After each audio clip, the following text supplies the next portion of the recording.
औज़ुबिल्लाहिमिनश्शैतानिर्रजीम बिस्मिल्लाहिर्रहमानिर्रहीम। आज हमने पढ़ना है बेटा second year pharmacy technician category B part second के लेक्चर है बेटा। ये पेज नंबर हमने पढ़ना 13 से 13 के लास्ट से पढ़ना है। ये है बेटा रियोलॉजी। कौन सा है ये? रियोलॉजी। रियोलॉजी है स्टडी ऑफ फ्लो। कोई भी चीज़ जो बहती है उसके जो बहने की सलाहियत है उसका मुताला करना क्या कहलाएगा? रियोलॉजी। तो हम पढ़ते हैं बेटा इसको। Rheology is the science. Rheology वो साइंस है concerned with determination of material flow, जो हमें जिसका ताल्लुक़ जो है उस मुशाहिदे से उस मटेरियल से जो बहता है under the influence of stress, जो दबाव के तहत बहता है। कुछ चीज़ें ऐसी हैं जो बहती नहीं है लेकिन उनको बहाया जाता है किसी प्रेशर के तहत। विच में बी अप्लाइड परपेंडिकुलरली, जो कि चीज़ें जो है अमूदन रखी जाती हैं to the surface of the body, body की सतह के ऊपर, आर टेंजेंशली और टू द सरफेस, या सरफेस के टेंजेंशली रखी जाती हैं। यानी कि उनको अगर वो बहती हैं तो उसका मुताला करना, उनके बहाव का मुताला करना, मतलब ये कि गाढ़ापन और रकीक जिसको डिल्यूट कहते हैं बेटा। कुछ चीज़ें जो तो सॉरी बेटा हमें स्टॉप करना पड़ा। तो रियोलॉजी को जस्ट सिंपल आप डेफिनेशन लिख सकते हो।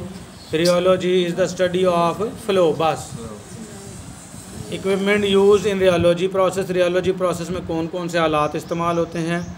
पहला कौन सा है? पहला और आखिरी एक ही है ये, ब्रुकफील्ड विस्कोमीटर। ये सामने इसकी पिक्चर भी बनी हुई है बेटा ब्रुकफील्ड विस्कोमीटर की। इट इज़ रोटेशनल, ये घूमने वाला विस्कोमीटर है। विस्कोसिटी गाढ़ापन होता है बेटा, गाढ़ापन को मेजर करने वाला क्या कहलाएगा? Viscometer. It utilises a spindle, इसके साथ एक स्पिंडल होता है, ये स्पिंडल है इसका घूमने वाला स्पिंडल। इमर्स्ड, जो कि धंसा हुआ होगा। To put completely under the surface of the liquid, जो मुकम्मल तौर पर लिक्विड के अंदर धंसा हुआ होगा। अच्छा बेटा ये यहाँ पे एक बड़ा सा एक टब सा रख देंगे जिसके अंदर मटेरियल होगा और ये इसके अंदर से घूमेगा। कभी आपने अक्सर देखा हो जो दही वाली जी दही को लस्सी बनाने वाली मशीन होती है, सेम मक्खन निकालने वाली, ये उसी तरह का होता है, विस्कोमीटर होता है बेटा।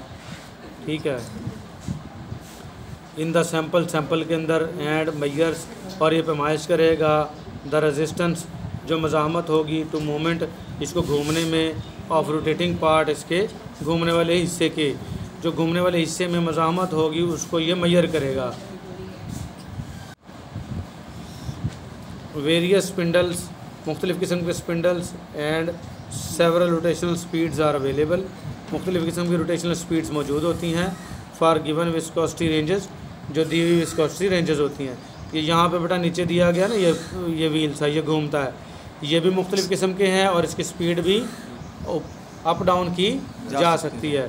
जिस किस्म का मटेरियल होगा उसके मुताबिक ही आप इसकी स्पीड और नीचे वाला स्पिंडल चेंज कर सकते हो। इन सम विस्कोमीटर्स, कुछ विस्कोमीटर ऐसे हैं। लॉब स्पिंडल रिमेन स्टेशनरी, जो लॉब स्पिंडल है वो साकन रहता है। एंड अप रोटेट्स, और इसका ऊपर वाला जो सा है वो हिस्सा घूमता है। एक साकन रहेगा नीचे वाला और ऊपर वाला हिस्सा घूमेगा। स्पिंडल इज़ रोटेटेड, स्पिंडल घूमेगा एट वेरियस स्पीड, मुख्तलिफ स्पीड से। Then knob is also rotator, और इसकी नोब भी घूमेगी इन रिवर्स ऑर्डर, इसके उलट ऑर्डर में। And the same number of readings are observed, और सेम रीडिंग्स ही मुशाहिदा होगी। ये इसकी स्क्रीन लगी हुई है, ये रीडिंग बताती है यहाँ पे बेटा। Temperature should be very well control, temperature को लाजमी तौर पर बेहतर तरीके से कंट्रोल किया जाता है फॉर दिस पर्पज़, इस मकसद के लिए। टेम्परेचर ज़्यादा हो जाएगा तो विस्कोसिटी बेटा कम हो जाती है। ठीक है। तो इसकी विस्कोसिटी किसी भी चीज़ की मालूम करने के लिए आपको उसका टेम्परेचर जो है वेल कंट्रोल रखना पड़ेगा। तो ये है बेटा फार्मूलेशन तैयार करना एंड मैन्युफैक्चरिंग। फार्मूलेशन और मैन्युफैक्चरिंग एक ही चीज़ होती है of solid, semi solid, liquid and parenteral dosage forms. Solid कहते हैं बेटा ठोस, ठोस में क्या आ जाएंगी आपकी कैप्सूल और गोलियाँ। सेमी सॉलिड में क्या आ जाएंगी? Paste, gels. लिक्विड क्या आ जाएंगी? सिरप, एलेक्सायर वगैरह। एंड पेरेंट्रल कहते हैं ऐसी चीज़ें जो इंजेक्शंस के ज़रिए दी जाती हैं, क्या कहलाती हैं? Parenteral doses form. तो ये अद्वियात की जो मुख्तलिफ़ शक्लें हैं इनको तैयार करना, ये पीछे आप मशीनरी पढ़ाए हैं बेटा पिछले लेक्चर्स में, तो अब इनकी तैयारी करेंगे। तो फार्मास्यूटिकल फार्मूलेशन देखते हैं बेटा, कैसे फार्मूला तैयार होता है बेटा। ये बड़ी प्यारी बात की है नीचे इसने ब्रैकेट में, विदाउट एन इफ़ेक्टिव, एक बेहतर मुतासर कुन स्टेबल फार्मूलेशन, ताकतवर फार्मूले के बगैर, an API is essentially worthless. API कहते हैं active pharmaceutical ingredient, is worthless, बेकार होता है। सेड बाय डॉक्टर क्रिश्चियन, किसने कहा है? डॉक्टर क्रिश्चियन ने। कहता है आप एक फार्मूला जब तक स्टेबल फार्मूला तैयार नहीं करोगे और इफ़ेक्टिव जिसमें असरात हों वो फार्मूला तैयार नहीं करोगे, तो जो अद्वियाती जुज़ होता है, एक्टिव फार्मास्यूटिकल इंग्रेडिएंट क्या होता है? अद्वियाती जुज़, वो बेकार होता है। यानी कि अद्वियाती जुज़ का कोई फ़ायदा नहीं होगा जब तक आप उसको दवा की शक्ल नहीं दे देते। अकेला अद्वियाती जुज़ कोई काम नहीं करता, उसको क्या तैयार करना पड़ता है? फार्मूले के तहत उसको उसमें मुख्तलिफ़ चीज़ अज्जा का मिक्सचर बना के और तैयारी करनी पड़ती है। आप फर्स्ट ईयर में पढ़ के आए थे बेटा, एक था एक्टिव इंग्रेडिएंट जिसको हम API कहते हैं, और दूसरे क्या होते हैं? एडिटिव या एक्सीपिएंट, जो इजाफी तौर पर अद्वियात बनाने के लिए डाले जाते हैं, मुख्तलिफ़ काम करते हैं। डिलीमेंट्स, बाइंडर्स, डिसइंटीग्रेंट्स, बफर्स और मल्सीफाइंग एजेंट और कोलाइडल्स, मुख्तलिफ़ किस्म की चीज़ें डाली जाती हैं। तो इनसे क्या तैयार हो जाता है? फार्मूला तैयार हो जाता है। तो कोई भी एक्टिव फार्मास्यूटिकल इंग्रेडिएंट अद्वियाती जुज़ एक बेहतर फार्मूलेशन के बगैर वर्थलेस होता है, बेकार होता है। ये किसने कहा था? डॉक्टर क्रिश्चियन ने।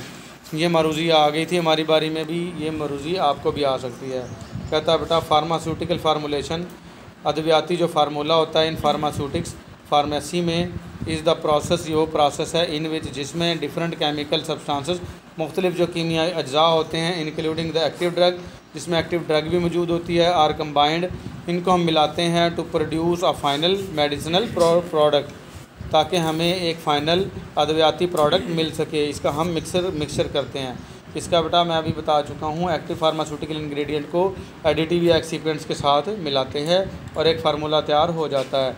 फार्मूलेशन स्टडीज़ इन्वॉल्व, फार्मूलेशन की जो मुताला उसमें शामिल है डेवलपिंग अ प्रिपरेशन, कोई भी प्रिपरेशन है उसको बेहतर बनाना, ऑफ द ड्रग, दवियात की, which is both stable and acceptable to the patient, जो कि स्टेबल भी हो, ताकतवर भी हो और मरीज़ के लिए काबिल कबूल भी हो। तो वो क्या कहलाती है? फार्मूलेशन। ये ना हो कि आप दवाई तो बना दो, मरीज़ कहे एड्डी महंगी मैं लेंदा ही नहीं, या एड्डी कौड़ी है मैं पींदा ही नहीं, खांदा ही नहीं, ठीक है। तो वो कॉस्टली भी ना हो, एक्सेप्टेबल भी हो, काबिल कबूल भी हो मरीज़ के लिए। फॉर एग्ज़ाम्पल, मिसाल के तौर पर ओरली टेकन ड्रग्स, मुंह के ज़रिए दी जाने वाली अद्वियात, this is usually involve incorporating the drugs into the tablet or capsule. तो इस तरीके से ऐसी अद्वियात जो मुंह के ज़रिए दी जाएंगी, तो हम इसको तब्दील करेंगे किसमें? या तो टैबलेट बनाएंगे इसकी या कैप्सूल बनाएंगे, ताकि इसको खिलाया जा सके। फिर आ जाएगा द ऑब्जेक्टिव ऑफ फार्मूलेशन का अद्वियात को तैयार करने का फार्मूले का मकसद क्या है? ऑब्जेक्टिव का मतलब क्या होता है? मकसद।